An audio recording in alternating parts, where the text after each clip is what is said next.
Hello दोस्तों, स्वागत है फिर से आप लोग का आपके अपने शिक्षा क्लासेस बेस आंसर में।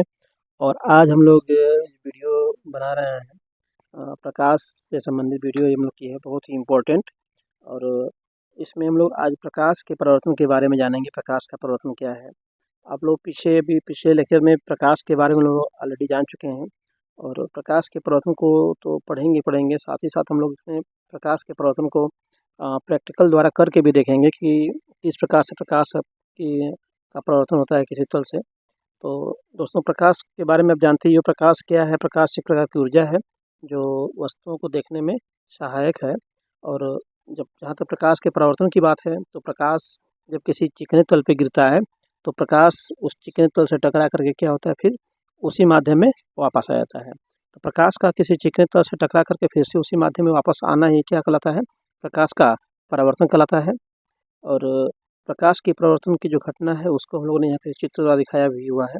ठीक है, मान लीजिए कि ये कोई हम लोग का एक परावर्तक पृष्ठ हम लोग ने ये लिया हुआ है। और इस परावर्तक पृष्ठ पे हम लोग प्रकाश की ओर डालेंगे और प्रकाश किरण को देखेंगे प्रकाश किरण कैसे जाती है। तो ये हम लोग की एक आपतित किरण है।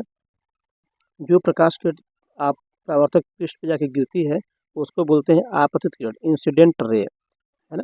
और इंसिडेंट रे जिस पॉइंट पे गिरती है उसको बोलते हैं आपतन बिंदु। इंसिडेंट पॉइंट बोलते हैं उसको हम लोग, आपतन बिंदु।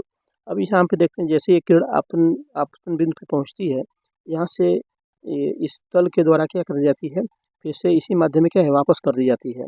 तो जो किरण फिर से वापस जाती है उस किरण को बोलते हैं हम लोग परावर्तित किरण बोलते हैं। ये हम लोग की क्या है, परावर्तित किरण है, रिफ्लेक्टेड रेज हम लोग की हो गई। और यहाँ पे जो आपतन बिंदु है और ये जो परावर्तक पृष्ठ है, परावर्तक पृष्ठ के आपतन बिंदु पे हम लोगों ने क्या किया है, एक सीधी एक लंबवत रेखा खींचा हुआ है जिसको हम लोग बोलते हैं अभिलंब। क्या बोलते हैं इसको? अभिलंब बोलते हैं, है ना। तो आपने क्या देखा कि ये आपका परावर्तक पृष्ठ हो गया, इस पे कोई प्रकाश किरण जाके गिर रही है, जहाँ पे गिर रही है वो आपतन बिंदु हो गया। जो प्रकाश किरण जाके गिर रही है वो इंसिडेंट रे हो गई, आपकी आपतित किरण हो गई। और ये जो अभिलंब था हम लोग का आपतन बिंदु पे खींचा गया, आपतित किरण और अभिलंब के बीच में एक कोण बन रहा है, उस कोण को बोलते हैं आपतन कोण। क्या बोलेंगे इसको? आपतन कोण, इंसिडेंट एंगल, है ना। इसको स्मॉल आई से शो करते हैं, स्मॉल आई से शो किया जाता है।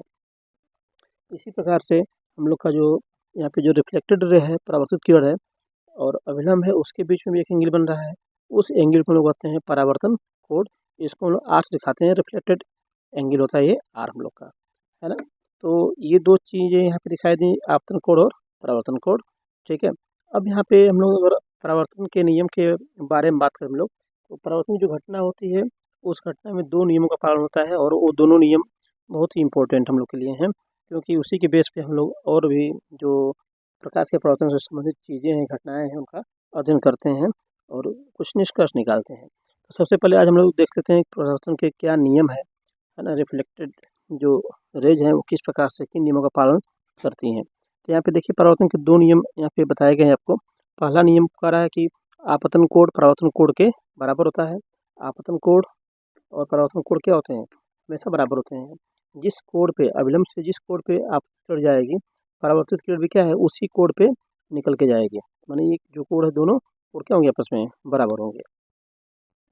और दूसरा जो नियम है कहता है कि आपतित किरण, ये आपतित किरण हो गई, ठीक है, ये परावर्तित किरण हो गई, आपतन बिंदु पर ये अभिलंब हो गया।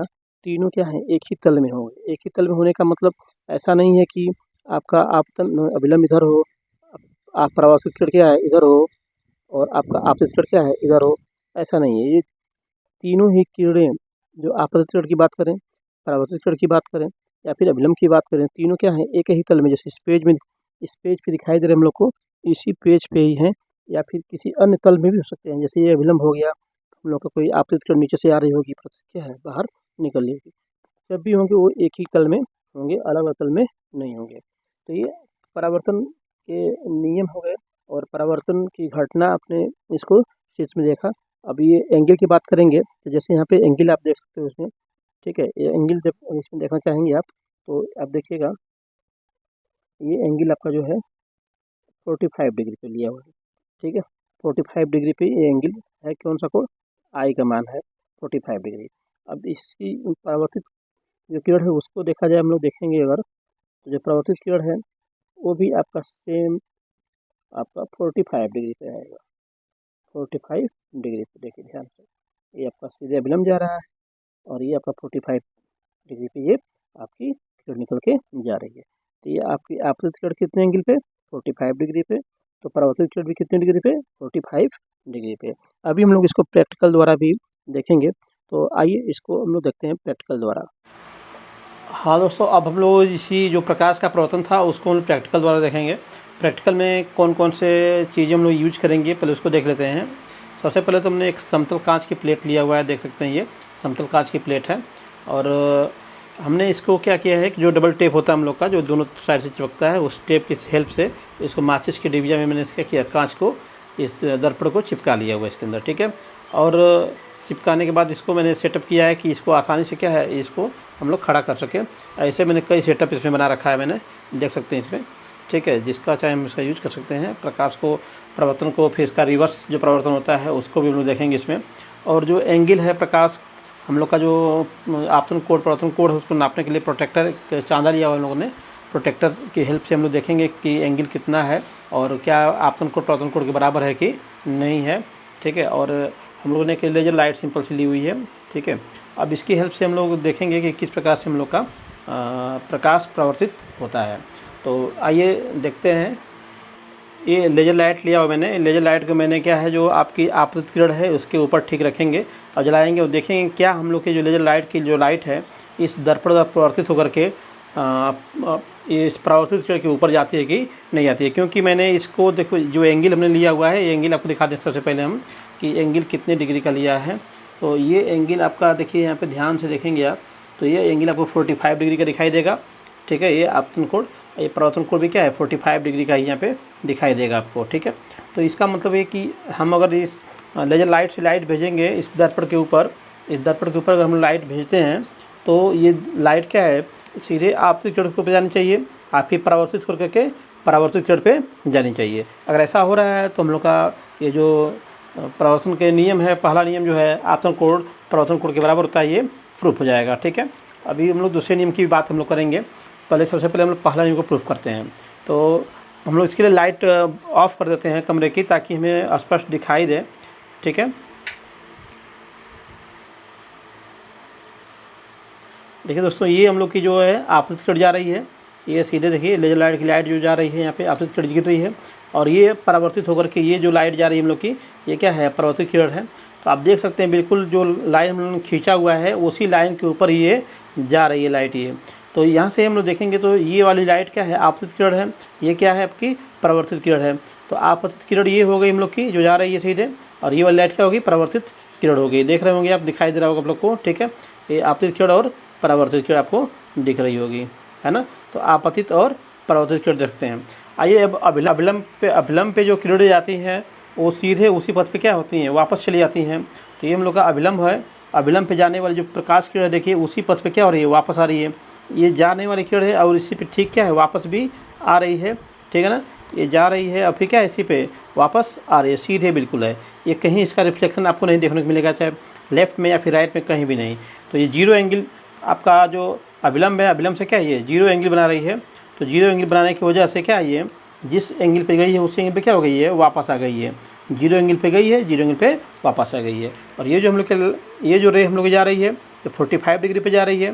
तो 45 डिग्री पे इंसिडेंट जा रही है और 45 डिग्री पे क्या है, ये रिफ्लेक्टेड रे निकल के आ रही है।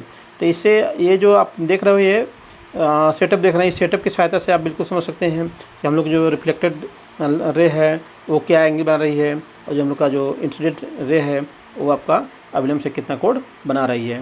तो उम्मीद है आप लोग को ये सेटअप समझ में आया होगा। इसकी हेल्प से आपने आपतित किरण और परावर्तित किरण को अच्छे से समझा होगा, और साथ ही साथ अभिलंब को भी आपने देखा होगा कि अभिलंब पे जाने वाली जो किरणें हैं वो किस प्रकार से सीधे जा कर के उसी पथ पे आ रही हैं, ठीक है। तो एंगल का इसमें सब कुछ रोल है।